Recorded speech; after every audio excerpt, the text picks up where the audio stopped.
People often ask, how can you live in such a big house like that? Aren't you scared? Aren't there ghosts? Well, I don't know. I mean, I've been here a long time. I spent a lot of time here alone, and I think there's a definite maybe. One time, a friend of mine who was spending the night sort of became possessed by said spirit, and I was talking to her and I was asking questions, but I never did get any real answers. But I did point out the window, something that was across the street that a family member would know about. She panicked and ran out the door. A couple of days later, she told me the ghost had gotten scared, not because what I had pointed at, but because where I had pointed, there should not have been a window. And as I said, the house was remodeled in 1902, and while it's no secret, it's not a well-known fact that the windows were rearranged there, and where we were standing was not a window. And she said the proper window should have been some 10 feet to the east. The window would have been 8 feet to the east, but I'll cut a little slack for that. And that's the most interesting thing that we've had about the ghost. Otherwise, there's been no bumps, an occasional footstep at night, but in an old house, who can tell where it's coming from?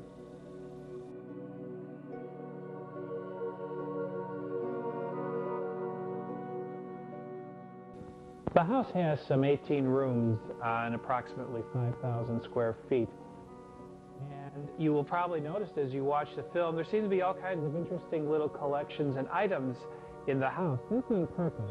I collect all kinds of eclectic things, old radios, old hats.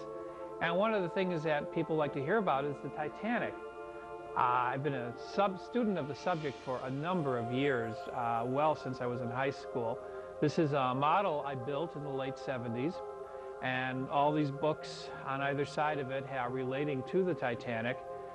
In the case, you can see a piece of coal that was from the wreck site itself. I also have signatures of some of the survivors and Dr. Ballard, the guy who found it. You never know who you're going to run into in a house like this. Here comes John Swanson, writer and director and producer of Unearthly Harvest. Hi, Mike. John, how are you doing? How's it going? Okay, what can I do you for? You told him about the Titanic, right? Yes, I did. Okay. But I didn't tell him how it ends. Don't let him know it sinks. All right. We won't. All right. This is some of the many varied things that we shot in the background of the movie.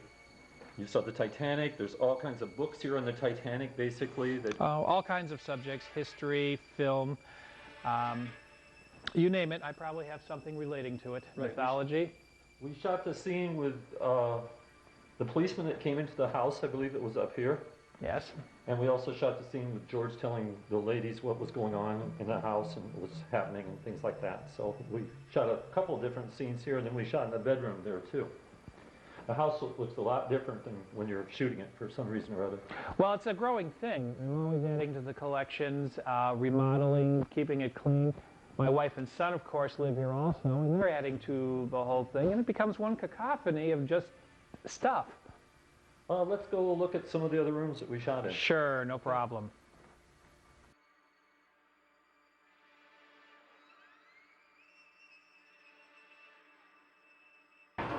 I'm sitting here now on the bed in Desmond's room. If you can see this room is really a bright reddish orange, much like what I actually photographed. So it wasn't spray painted or anything else. I basically used the same decor and the same pictures that were actually in the house. And this is the room where Desmond attacked Robert and decided he was going to kill him.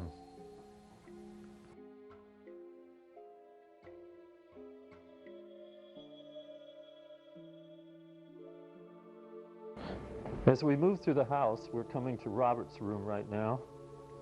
Basically, it's a very plain room.